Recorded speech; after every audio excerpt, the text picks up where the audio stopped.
Salam dostlar, xoş gördük hamınızı. Bugünkü dərsimizdə biz admin səhifəsini yığacağıq. Deməli, gəlin açaq bizim sistemi, yəni ki, hamımız qutarıb yığdıq. Çünki orada biz cəmi bir valvı, bir də bir pampı yığmışdıq. Və keçək bizim admin bəyə. Adətən belə admin panellər düzdür, çox yerdə olmur, amma bəzən yığa bilərsiniz. Bunda nəyə baxarsınız? Məsəl üçün, sistem information haqqında məlumatlar ala bilərsiniz. RAM nə qədər istifadə edir, C-disk nə qədər istifadə edir və ümumi sistem haqqında məlumatlar yığa bilirsiniz. Onun üçün biz birinci, deməli dostlar, gələcəyik sizlə tag managementə. Yəni, bunu böyüdək. Və burada nə etməliyik dostlar? Deməli, biz gələcəyik tag manager, sağ düymə, add new driver və burada system info-nu seçəcəyik. Və system infoda deməli, yaradacaq sizlə new connection və qoyaq bunun adı comp. Comp olsun, enter düyməsini basırıq. Və birinci gəlin bizim tagı əlavə eləyək. Tag olsun bizdə vaxt. Vaxt olsun, bunun data type-ın seçək, deməli. Biz bunu necə seçək? Text olacaq, olsun 8 bitlik text. Və burada dostlar, deməli, adreslərdə biz nəyi seçəcəyik sizlə?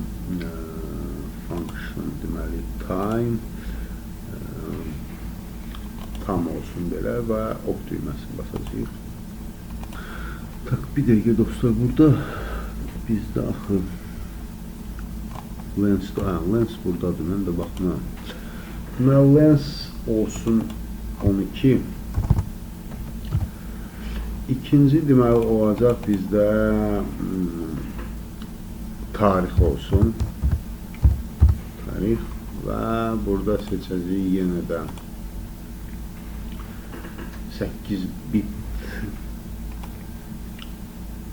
text olsun və uzunluq onda qalsın. Deməli, adreslərdə biz seçəcəyik sizlə date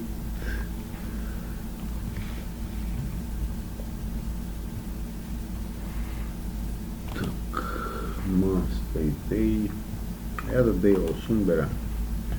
Ok düyməsini basırıq. Və məsəl üçün biz baxmaq istəyirik ki, bizim prosesor nə qədər yüklənib. Bunun adını qoyaq, yəni çip olsaq, bunun adını. Və burada seçək sizlə, deməli bizə lazım olacaq float, deməli 32. Olsun 32, burada 4 qalacaq. Və adresdə biz seçirik sizlə. Deməli, burada CPU utilization və total qalsın. Ok düyməsini basırıq.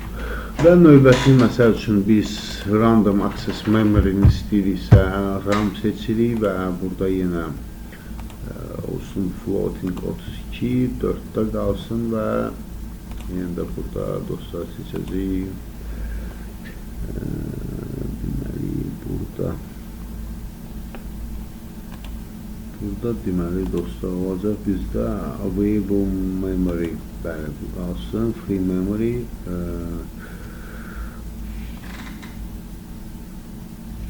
yaxud da free memory in percent olsun belə.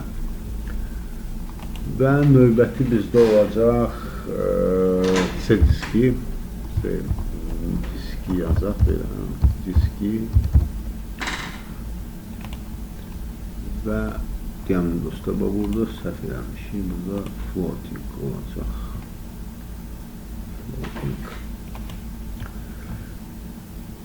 Tamam, floating 4 və burada seçəcəyik biz sizlə available disk space free ox düyməsini seçirik. Və buranı bağlaya bilərik dostlar. Qayıdaq bizim deməli panelimizə, admin P-yə, deməli delete və gəlin delete'i qaytaraq, onu belə istifadə edək. Bunu böyüdək, bura qoyaq və burada yazaq sizlə administrator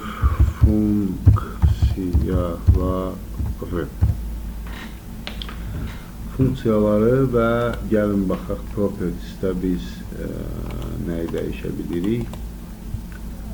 Properties deməli geometriyada dəyişmirik. Color effect, global shadow, bunu da dəyişirik. Color'da deməli background color biz seçə bilərik. Bu olsun belə, renkdən baxaq, belə dəyişir. Font color'ı, əslində font color'ı ağ eləsək daha yaxşı olar məncə. Və background color'da biraz tünd seçək. Ağ orada görsənəcək, belə. Və bizdə qaldı deməli centralize. Tamam, belə məncə kifayətdir. Gəlin bunu da biraz böyüdək olsun, məsəl üçün 2 dəfə çox olsa. Administrator funksiyaları. Tamam, belə də olsun.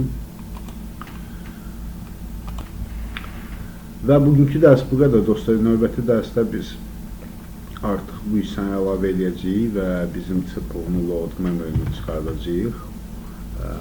Kim bacarırsa indidən çıxartsın və dərsi davam eləsin. Kim bilmirsə dostlar, dərsləri qulaq asın diqqətlə, çünki axırda yəni dediyim kimi bir böyük proyekt olacaq. Hansında ki biz bizim bu Semantic Manager-la SCADA-nı birləşdirəcəyik. Tam fərqli bir proyekt olacaq buradan, amma buradan siz artıq o proyektə başlayanda hardasa 80 ya 60% artıq biləcəksiniz ki, nə işlər görürsünüz.